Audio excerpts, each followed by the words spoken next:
सबसे मैं पूछता हूँ, एनाटॉमी कोई बता सकता है एक सिंगल लाइन में? एनाटॉमी क्या होता है?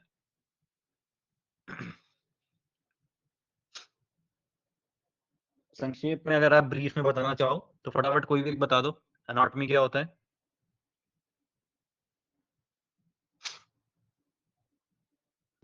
स्टडी करना, बारे में कोई जानकारी रहती है सर, उसी को एनाटॉमी कहते हैं।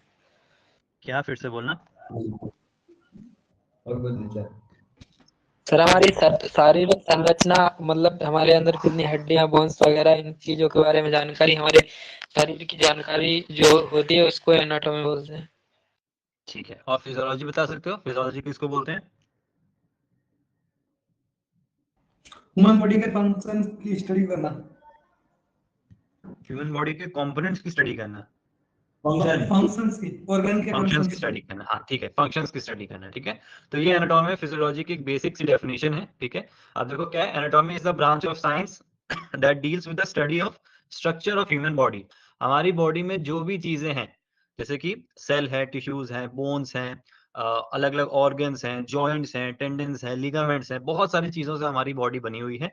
तो जब हम इस पूरे स्ट्रक्चर की स्टडी करते हैं उसको हम बोलते हैं एनाटॉमी। ठीक है, और फिजियोलॉजी क्या है, जब हम उसी स्ट्रक्चर की जब फंक्शनिंग की स्टडी करते हैं, यानी कि आप चल रहे हो, भाग रहे हो, कूद रहे हो, सो रहे हो, कोई एक्सरसाइज कर रहे हो, कोई गेम खेल रहे हो, तो उस पर्टिकुलर टाइम में आपकी बॉडी जो फंक्शनिंग कर रही है, जब हम उसकी समझ रख रहे हैं या पढ़ाई कर रहे हैं, तो वो हमारा कहलाता है फिजियोलॉजी। ठीक है, अब एनाटॉमी भी अलग अलग तरीकों की होती है, जैसे कि अगर मैं आपको कुछ सिंपल टाइप्स बताऊं तो माइक्रोस्कोपिक एनाटॉमी हो सकती है, जहां पे हमारी बॉडी के जो बहुत ही छोटे छोटे पार्ट्स हैं, जैसे कि सेल्स हो गए या टिश्यूज हो गए, जिनको स्टडी करने के लिए हमें माइक्रोस्कोप की जरूरत पड़ती है, तो वो हमारे आ जाते हैं माइक्रोस्कोपिक एनाटॉमी में।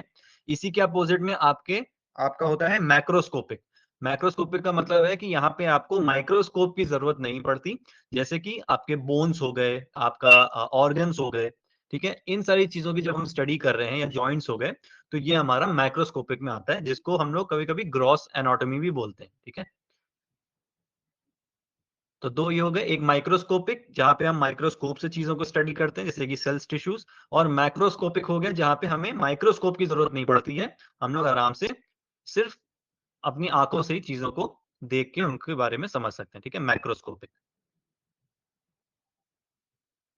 और भी कुछ तरह की हो सकती है, जैसे कि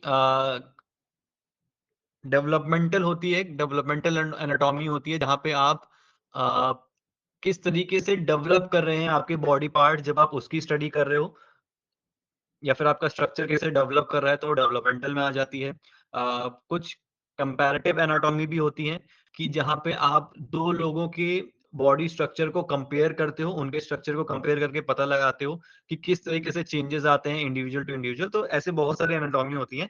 हम अपने फील्ड में हम इतना ज्यादा डिटेल में नहीं जाते हैं, सिर्फ हम बेसिक एनाटॉमी पे रहते हैं, और जो बेसिक स्ट्रक्चर्स होते हैं उनके बारे में हम पढ़ते हैं और याद करते हैं। बाकी ये सब थोड़ा सा मेडिकल टर्म्स है, बट आपको पता होना चाहिए, तो ये मैं आपको बता दे रहा हूँ। ठीक है, फिजियोलॉजी भी ऐसे अलग अलग तरीके की हो सकती है। सेलुलर फिजियोलॉजी हो सकती है, जब हम सेल लेवल पे जाके उसकी फंक्शनिंग समझते हैं। ऑर्गन फिजियोलॉजी हो सकती है, जब हम ऑर्गन्स के बारे में पढ़ाई करते हैं। तो इस तरीके की फिजियोलॉजी भी हमारी होती है। ठीक है, अब फिजियोलॉजी का एक बहुत इंपॉर्टेंट पार्ट है जो कि हमारे फिजिकल एजुकेशन में आता है, दैट इज एक्सरसाइज फिजियोलॉजी। ठीक है, अब एक्सरसाइज फिजियोलॉजी क्या है?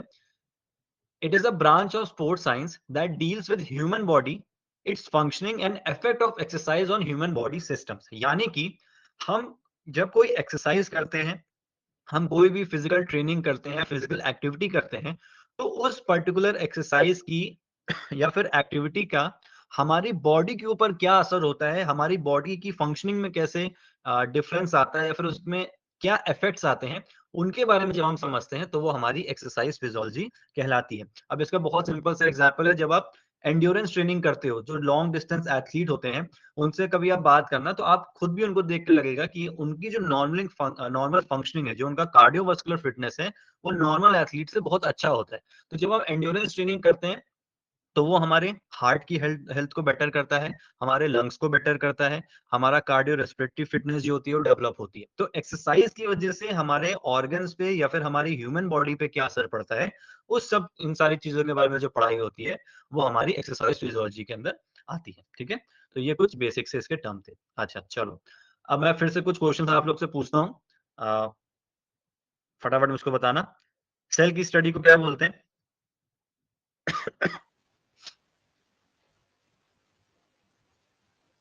टाइप करना चाहो तो कर सकते हो। साइटोलॉजी बोलते हैं, ठीक है। चलो अब मुझको बताओ कि टिश्यू की स्टडी को क्या बोलेंगे हम? ये कुछ बेसिक से मैं पूछता हूँ जो आप लोग ने सुने होंगे। टिश्यू की study histology, good good Aryan. Muscles की स्टडी को क्या बोलेंगे?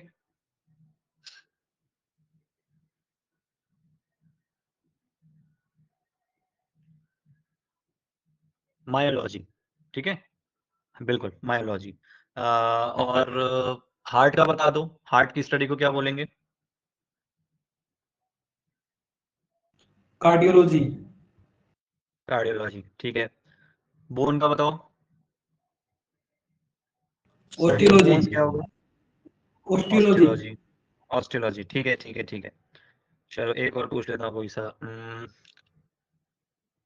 ब्लड का पता है किसी को? हेमाटोलॉजी। हेमाटोलॉजी, चलो बढ़िया, गुड। अब देखो कुछ ऐसे ही आपके क्वेश्चन इससे डायरेक्टली बनते हैं, ठीक है। यहाँ पे मैंने बहुत अलग अलग जो हमारे पार्ट्स हैं उसकी स्टडीज के बारे में नोट करके रखा है, ठीक है। सेल का आप सबको ही पता है ऑलमोस्ट, साइटोलॉजी बोलते हैं या साइटोलॉजी हम बोलते हैं। स्टडी ऑफ मसल्स को हम मायोलॉजी बोलते हैं। स्टडी ऑफ किडनी को हम नेफ्रोलॉजी बोलते हैं, ठीक है। नेफ्रोलॉजी क्यों बोलते हैं? किडनी का जो सबसे फंक्शनल यूनिट होता है, जो सबसे स्मॉलेस्ट फंक्शनल यूनिट होता है, वो नेफ्रॉन्स होता है, तो इसलिए हम इसको जनरली नेफ्रोलॉजी हम इसको बोलते हैं, ठीक है। स्टडी ऑफ हार्ट कार्डियोलॉजी बोलते हैं। कहीं भी आपको कार्डियो वर्ड मिले आप समझ जाना कि वो हार्ट से रिलेटेड है। स्टडी ऑफ स्कल क्रेनियोलॉजी, हमारे स्कल में क्रेनियम है, क्रेनियल है, तो क्रेनियोलॉजी हो गया, इससे आप इसको याद रख सकते हो। स्टडी ऑफ जॉइंट्स आर्थ्रोलॉजी, आप लोगों ने सुना होगा आर्थराइटिस होता है, जो जनरली जो बुजुर्ग लोग होते हैं उनको आर्थराइटिस हो जाता है, जो उनके जॉइंट्स होते हैं वहां पे इन्फ्लेमेशन हो जाता है, स्वेलिंग आ जाती है, पेन आने लगता है। ये माइल्ड कंडीशन से सीवियर कंडीशन तक भी जाता है, तो आर्थराइटिस सब याद रख लो, जो कि जॉइंट्स में होता है। तो जॉइंट्स की स्टडी आपकी हो गई आर्थ्रोलॉजी, ठीक है। स्टडी ऑफ टिश्यू आप सबको पता है, हिस्टोलॉजी। स्टडी ऑफ बोन आप सबको पता है, osteology. Study of blood serum बहुत ज्यादा नहीं पूछता है, बट आप याद कर रहे हो तो इसको भी कर लेना, serology. Study of nucleus, nucleus क्या है? हमारे सेल का एक पार्ट होता है, अभी हम पूरा सेल का स्ट्रक्चर पढ़ने वाले हैं आज की क्लास में, तो उसमें आपको न्यूक्लियस भी मिल जाएगा। इसकी स्टडी को हम बोलते हैं कैरियोलॉजी। अब कैरियोलॉजी क्यों बोलते हैं ये भी मैं आपको बताऊंगा जब मैं आपको थोड़ा सा न्यूक्लियस एक्सप्लेन करूंगा। तो जनरली ये जो कैरियोलॉजी वर्ड है ये इतना ज्यादा इंपॉर्टेंट नहीं है हमारे फिजिकल एजुकेशन में। हाँ, स्टडी ऑफ न्यूक्लियस आप याद कर लो कैरियोलॉजी, लेकिन ये कैरियो वर्ड कहाँ से आया इतना इंपॉर्टेंट नहीं है, बट फिर भी मैं आपके आइडिया के लिए आपको बता दूंगा। स्टडी ऑफ ब्लड आप सबको पता है, haematology. Study of teeth odontology. Study of skin dermatology, ठीक है, डॉक्टर को हम डर्मेटोलॉजिस्ट बोलते हैं, और स्टडी को हम बोलते हैं dermatology. Study of liver hepatology, आपको पता होगा हेपेटाइटिस एक बीमारी होती है, hepatitis A B C D ऐसे अलग अलग होती है, तो उससे आप याद कर लो कि हेपेटाइटिस लीवर में होता है, सबसे पहले तो ये याद कर लो, और फिर हेपेटोलॉजी याद कर लो। स्टडी ऑफ ईयर ओटोलॉजी, और स्टडी ऑफ ग्लैंड एंडोक्राइनोलॉजी, ठीक है। तो ये कुछ टर्म्स हैं जो आपको पता होने चाहिए। इसमें से जो सबसे ज्यादा इंपॉर्टेंट हैं और पूछे जाते हैं, आपका साइटोलॉजी है, मायोलॉजी है, क्रेनियोलॉजी है, आर्थोलॉजी, हिस्टोलॉजी, ऑस्टियोलॉजी, हेमेटोलॉजी, ठीक है। बाकी डर्मेटोलॉजी ये जनरली सबको पता ही होता है, और हेपेटोलॉजी, ये कुछ जो मैंने मार्क किए हैं ये बहुत इंपॉर्टेंट है आपके एग्जाम के पॉइंट ऑफ व्यू से। बाकी भी आपको धीरे धीरे याद हो जाएंगे जब आप इनको रिवाइज करोगे तो, ठीक है। चलो अब हम सबसे पहला टॉपिक देख लेते हैं जो हमारा है, that is levels of structural organisation, ठीक है। ज्यादा टाइम इस पे नहीं देंगे क्योंकि ये बहुत सिंपल सी चीज है। क्या कलर इस पे चल जाएगा? ब्लू, ठीक है। अब हमको समझना है कि एक स्ट्रक्चर है हमारी बॉडी का, एक ह्यूमन बॉडी का जो पूरा स्ट्रक्चर है वो किस बेसिस पे बनता है। सबसे छोटी इकाई से लेके जो सबसे बड़ी चीज बनती है, यानी कि जो ऑर्गेनिज्म बनता है, उसका जो ट्रैवलिंग होता है या फिर जो फेसेस होते हैं वो क्या होता है या फिर वो कैसे फॉर्म होती है। तो सबसे पहले देखो आपका केमिकल्स आते हैं, ठीक है। केमिकल्स में हम इसमें क्या ले सकते हैं? केमिकल्स में हम लिख देते हैं एटम्स हो गए और मॉलिक्यूल्स हो गए। जनरली इनकी स्टडी हम नहीं करते हैं अपने एनाटॉमी में, ठीक है, या फिजियोलॉजी में, पर क्योंकि ये एक बेस है, एक ह्यूमन बॉडी का बेस है, जो सेल भी है, एक सेल के अंदर भी बहुत छोटी छोटी चीजें होती हैं, तो वो भी किसी चीज से बनी है, तो वो हमारे कुछ केमिकल्स हैं, यानी कि एटम्स या मॉलिक्यूल्स हैं, जनरली मॉलिक्यूल्स होते हैं, तो इनसे वो आपके बनते हैं, ठीक है। अब केमिकल वाले जो पार्ट है, इसके बाद आपका क्या आया, आपका आया सेलुलर लेवल या फिर सेल लेवल। अब सेल्स के बारे में हमको पूरी पढ़ाई करनी है, आप सबको पता है सेल क्या है। सेल हमारी बॉडी का स्ट्रक्चरल एंड फंक्शनल यूनिट होता है, ठीक है। यानी कि हमारी बॉडी में जो भी चीजें हो रही हैं वो सब सेल कंट्रोल कर रही है, और जो सबसे फंक्शनल यूनिट है, जो पूरा फंक्शन डिजाइन कर रही है और स्ट्रक्चर भी डिजाइन कर रही है, वो भी हमारी सेल्स है, ठीक है। तो ये हमारा सेकंड नंबर पे हो गया, ये फर्स्ट नंबर पे हो गया। अब टिश्यूज क्या होते हैं, मल्टीपल सेल्स से बनके हमारे बनते हैं टिश्यूज। टिश्यूज भी आपके जनरली 4 टाइप के होते हैं, उसको भी अभी हम आगे पढ़ लेंगे, वो भी आपके सिलेबस में है। तो सेल्स के बाद आपका आ गए टिश्यूज। अब इन्हीं मल्टीपल टिश्यूज से मिलके बनते हैं हमारे ऑर्गन्स। हमारे पास जितने भी बॉडी में ऑर्गन्स हैं, वो सब इन्हीं टिश्यूज से बनते हैं, और फिर इन्हीं छोटे छोटे ऑर्गन से या एक एक ऑर्गन से हमारा बन जाता है पूरा ऑर्गन सिस्टम, ठीक है। हमारे बॉडी में बहुत सारे सिस्टम्स हैं, रेस्पिरेटरी सिस्टम है, डाइजेस्टिव सिस्टम है, एंडोक्राइन सिस्टम है, एक्सक्रीशन सिस्टम है, बहुत सारे सिस्टम्स हैं। तो एक एक ऑर्गन से मिलके, जैसे कि हमारा हार्ट हो गया, लीवर हो गया, लंग्स हो गया, इतने सारे ऑर्गन से मिलके हमारा बनता है ऑर्गन सिस्टम। और फिर जब ये सारे ऑर्गन सिस्टम मिल जाते हैं, तो इससे बन जाता है हमारा एक ऑर्गेनिज्म या फिर हमारा एक ह्यूमन बी, ठीक है। तो ये कुछ हमारे लेवल्स हैं, जो कि आपका केमिकल लेवल से स्टार्ट होता है, then cellular level, third tissue level, fourth organ level, fifth system level, और सिक्स ऑर्गेनिज्मिक लेवल, ठीक है। तो इससे रिलेटेड क्वेश्चन भी शायद लास्ट ईयर के पेपर में आया था, या लास्ट टू लास्ट ईयर में आया था। सिर्फ यही 6 लिख के आ गए थे और आपको इन्हें अरेंज करना था, या 4 लिख के आ गए थे, आपको उन्हें सिंपली अरेंज कर देना था। तो इसमें कुछ ज्यादा समझने को नहीं है, पर इन हर टॉपिक को जब हम अलग अलग पढ़ेंगे तो ये आपके लिए इंपॉर्टेंट हो जाता है। बाकी इतना सीक्वेंस, ये हायरार्की जो है, ये आपको इजिली याद हो जाएगी, ठीक है। चलो सेल से स्टार्ट करते हैं फटाफट। कोशिश करूंगा आज सेल कंप्लीट हो जाए, ताकि आपको रिवाइज करने के लिए पूरी पूरी चीज मिल जाए।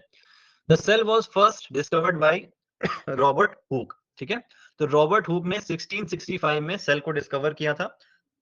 अब ये जो है, आपको सेल के बारे में और भी हिस्ट्री अभी आगे मिलेगी। आपने जनरली ये भी पढ़ा होगा कि लिविंग सेल को भी किसी ने डिस्कवर किया था, तो उसकी बात भी हम आगे करेंगे। लेकिन जो सेल का पहला जो साइन था डिस्कवरी का, वो आपके रॉबर्ट हुक ने किया था 1665 में, और ये दोनों चीजें आपको याद होनी चाहिए। सेल वर्ड क्या है, लेटिन वर्ड से आया, जो कि है सेला, विच मींस स्मॉल रूम। तो सेल एक बहुत छोटी सी पार्ट